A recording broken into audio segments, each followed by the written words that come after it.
All right, welcome back, and let's talk about the COVID-19 situation in the country. With a single-day spike of nearly 61,000 cases, India's COVID tally has now reached the 31,50,000 mark. There are presently over 7 lakh active cases in India, but the good news is that recoveries have outnumbered the total confirmed cases in the last 24 hours, while the recovery also is touching 76%. The Russian government has reached out to India seeking a collaboration on the COVID-19 vaccine Sputnik V. Russia is also willing to share information and data with India over the vaccine. Only last week, Russian President Vladimir Putin had announced that his country has developed the world's first vaccine to fight COVID-19, even as the WHO raises questions. As a respite for commuters, Delhi metro services would finally be hitting the tracks as part of Unlock 4.0 norms. Sources within the Ministry of Home Affairs tell us that the new guidelines for Unlock 4.0 could be published soon. Sources say that the centre is mulling a proposal to resume metro rail services as part of the next phase of Unlock 4.0.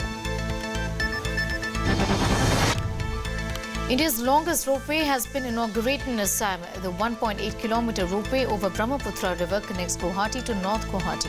Constructed at a cost of 56 crore rupees, each carriage of the ropeway is going to be able to carry 32 passengers at a time. Contractual healthcare workers from West Bengal's Siliguri have taken to the streets over delay in salary amid the COVID-19 pandemic. The workers hired by Siliguri's municipal corporation are demanding an immediate release of wages. Jammu has gained access to uninterrupted internet services amid the COVID-19 pandemic. The Jammu and Kashmir administration is now providing free Wi-Fi services to residents in over 6 locations of Jammu city. In a shocking incident from UP's Aligarh, family members of a patient were seen harassing hospital staff after being asked to wear masks. They even vandalized hospital property and created a huge ruckus within the premises. Okay, not very good news again from Moradabad in UP, where a group of youngsters were seen performing risky stunts from atop a railway bridge. This bridge is located over an overflowing river in the area. Police has now deployed security teams near the river to prevent mishaps. And after bagging a gold at the Mind Sports Olympics in London, 20-year-old Neelkant Bhanu has been declared the world's fastest human calculator. Bhanu is a student of maths honours at Delhi's prestigious St. Stephen's College. A 4-year-old leopard has been rescued from Maharashtra's Nashik after it accidentally ventured into human settlements in the area. The leopard is safe and has been sent back to its natural habitat in the forest.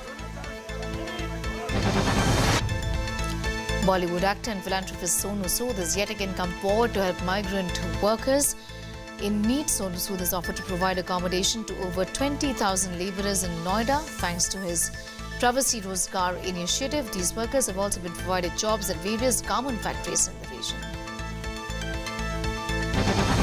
After COVID-19 floods are wreaking havoc in Turkey's Dereli, 7 people have been killed in the massive flood so far, while 9 have been reported missing. The deluge has also swept away vehicles and buildings in the area.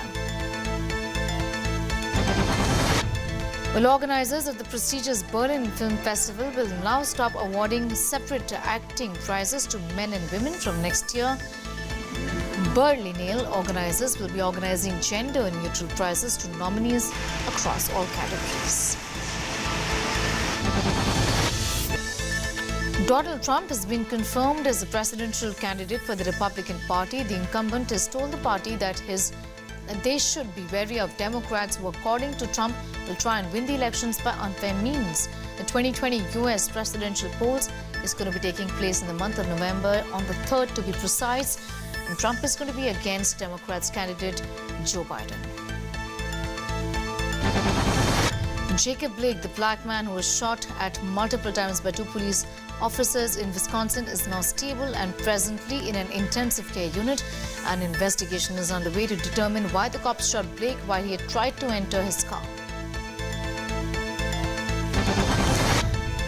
ByteDance, the parent company of TikTok, has sued US government over its decision to block the app from operating in the country. The Trump administration had earlier this month issued an executive administrative order against the app, alleging that it poses a national security risk to the country because of its ties with China.